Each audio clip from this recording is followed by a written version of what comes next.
So I've asked you to come in today to have a chat about how your daughter Sarah is going in our classes together. And I thought I might start by just talking about how she has been in class and then some of the things I've noticed. Sure, but can you clarify what specific issues you've noticed? It's hard to believe it's all just Sarah.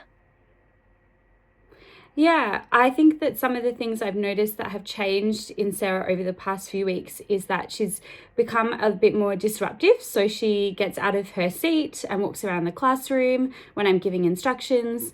Sometimes she's talking or calling out. That seems unusual for her. Could her friend Lauren be influencing her? It is unusual for her, I agree. I'm not sure. I do think that sometimes there are other students that are engaging in behaviours and talking to each other when they shouldn't be, and certainly Sarah's not the only one. But there are some behaviours that she is doing on her own that are not connected with other students, at least from how I can see.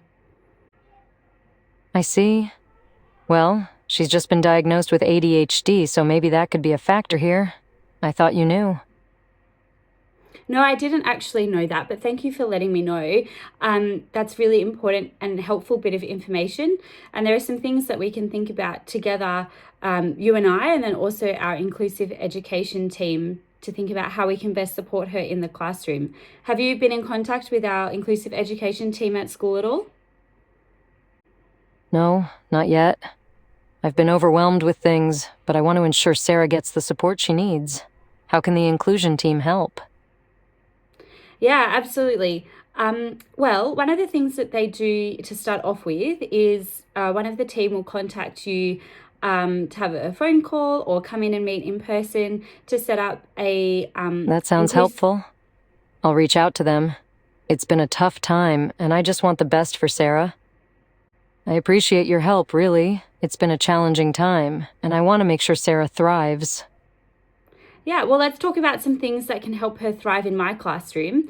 I think one of the things would be that it's really important she doesn't get up and move around while I'm giving instructions because it's quite distracting for me and for the other students as well. So that would be something that we can work on together, and I'll have a chat with her about that as well. Another thing would be for her, if she's got a question, rather than calling out, to raise her hand. It is very primary school, but it's very important for classroom behaviour management. So she's got lots of great things to say, but her raising her hand rather than calling out would Those be sound very like helpful. reasonable strategies. I'll talk to her about it too. It's just been quite an adjustment for us, and I want to work with you to help her. Yeah, that sounds great. It would be great if you could have a chat with her too.